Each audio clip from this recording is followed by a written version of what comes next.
BTR गोरोबथानि दफा बायदियै बारग' एनडिएफबि सोद्रोमाफोरनो थांना थानायनि थाखाय गावसुंथा राहा खालामनानै होनायनि गेजेरजों क'क्राझार, चिरां आरो उदालगुरि जिल्लायाव आदबारि सोलोंथाइ होखांनायनि उनाव बाक्सा जिल्लायावबो दिनैनिफ्राय साननैनि हाबाफारिजों बारग' एनडिएफबि सोद्रोमाफोरनो आदबारि सोलोंथाइ होनाय हाबाफारिया जागायबाय। SIPRD, आसाम पुलिस, नखर बिफान आरो आसाम सरकारनि बानजायनायाव बर्मा कलेजनि अडिट'रियाम हलाव खुंनाय बे आदबारि सोलोंथाइ होनाय हाबाफारियाव बाहागो लानानै बारग' एनडिएफबि सोद्रोमाफोरनो गावसुंथा राहा खालामनानै होनायनि थाखाय बिबान होजानाय हिरेन चन्द्र नाथआ भारत सरकारा होनाय गाइडलाइन बायदियै मोननो हाथाव सायख'जानाय साफ्रोमबो बारग' एनडिएफबि सोद्रोमाफोरनो गावसुंथा राहा होनाय जागोन होननानै खौरांगिरिनि सिगाङाव फोरमायो। बिथाङा फोरमायदों दि दासिम सा 1429 सोद्रोमाफोरनो साफायाव 4 लाख राङै रांखान्थि हेफाजाब होखांबाय आरो 4,000 सो सोद्रोमाफोरनि मुङा आखायाव दंबावो। थालांनाय सोद्रोमाफोरनि मुंखौबो नायफामनायनि गेजेरजों थाबैनो सरकारनिसिम दैथायहरगोन। एरैहाय गोदानै दाजानाय NLFBनि सोद्रोमाफोरखौ बुजायनायनि गेजेरजों लाबोफिननो नाजागोन आरो जुदि मानियाब्ला बिसोरनि हेंथायै गोख्रों राहा लानाय जागोन होननानै बुंथियो ADGP हिरेन चन्द्र नाथआ।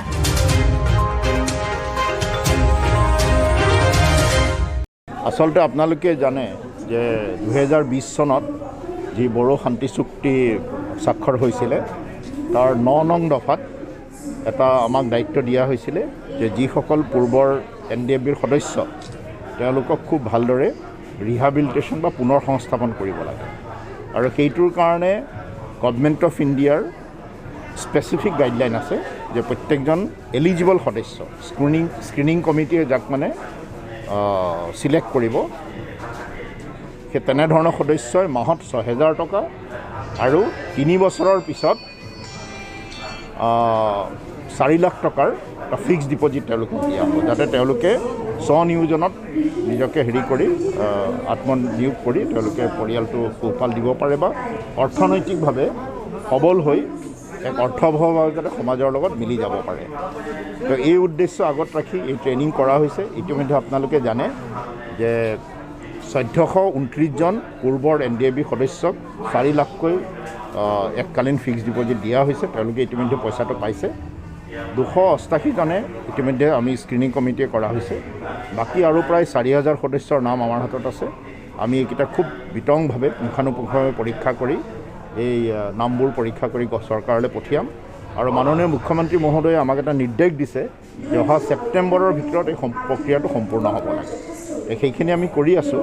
এতিয়া আজিৰ যিখিনি ট্ৰেইনিং দিয়া হৈছে এইটো SIPRD মানে state institute of panchayat and rural development তেওঁলোকক দায়িত্ব দিছে যে এই সদস্যখিনিক কিছু আইডিয়া দিব লাগে স্কিল ডেভেলপমেণ্টেই হওক এণ্টাৰপ্ৰেনিয়ৰশ্বিপেই হওক বা horticulture agro based industry medium and small scale industry তেওঁলোকে যাতে পইচাটো কেনেকৈ ইয়াত খটুৱাব কি ধৰণে চৰকাৰৰ কি সুবিধা আছে আৰু কেনেধৰণে তেওঁলোকক এতিয়া আমি এটা প্ৰিলিমিনাৰী আইডিয়া এটা এতিয়া দি আছোঁ আৰু তাৰপিছত তেওঁলোকৰ পৰা আমি অলপ এপ্টিটিউড মেপিঙো কৰিম যে কাৰ বয়স কিমান তেওঁলোকৰ শিক্ষাগত অৰ্হতা কি কোনে কি কাম কৰিব বিচাৰে তাৰপিছত SIPRD পিছৰ পৰ্যায়ত তেওঁলোকক বৰ হেণ্ড হেল্ড ট্ৰেইনিং দিব যে এইখিনি আপুনি এনেকৈ কৰক এই ধৰণে কৰিলে বেছি সুবিধা হয় বেছি লাভ হয় এইখিনি কৰা হ'ব।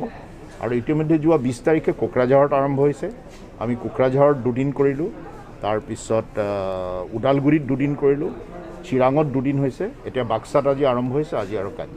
তো প্ৰথম পৰ্যায়ত আমি শেষ কৰিম তাৰপিছত আমি শোণিতপুৰত কৰিম তাৰপিছত বিশ্বনাথ চাৰিআলিত কৰিম আৰু সিলেকশ্যন কৰাৰ পিছত আকৌ আমি সৰু সৰু গোটত তেওঁলোকক ভাগ কৰি খুব ইণ্টেনচিভ ট্ৰেইনিং দিয়াম যাতে এইটো কাৰণে যে তেওঁলোকে যে চৰকাৰী আৰ্থিক অনুদান পাইছে এইখিনি যাতে খুব ভালদৰে ব্যৱহাৰ কৰিব পাৰে। এনেকুৱা 2-এটা হয়তো হ'ব পাৰে কেতিয়াবা কিন্তু এইখিনি আমি চাই আছোঁ। আনকি আমি নিজে গৈ গুৱাহাটীৰ পৰা মই SBIৰ লগত লোন দিয়াই দিছোঁ।